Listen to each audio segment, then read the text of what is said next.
faut savoir, c'est qu'effectivement, pour Flyingo, on s'occupe du branding et de la communication personnalisée. Et du coup, on se parle très vite de data. Et dans la data, il y a plein de choses intéressantes, notamment toutes les données transactionnelles. Mais c'est pas de ça dont on va parler aujourd'hui, évidemment, parce que ce serait trop classique. Et c'est d'une data un peu particulière qui est la data du jet lag. Et c'est cette data qui nous a intéressés. Ça nous a intéressés parce qu'évidemment, c'est un starter créatif, le jet lag. C'est un sujet de conversation. Et finalement, quand on s'y intéresse, il y avait 2 points qui nous intéressaient. Donc, le sujet lui-même, parce qu'il est très peu traité finalement, alors que c'est un vrai sujet des voyageurs. Et puis le deuxième sujet, c'est cette histoire de guide de voyage.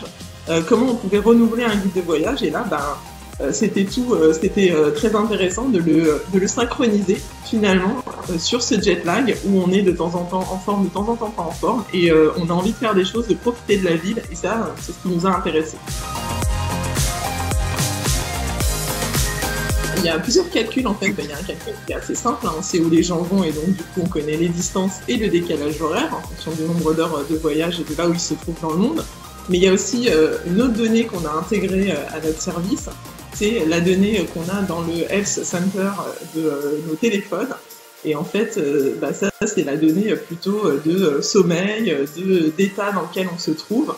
Et à ça se rajoute une donnée qui est simplement une donnée humaine, qui est comment les gens se sentent. Ils ont la possibilité de dire comment ils se sentent au moment où ils utilisent le service de ce guide de voyage.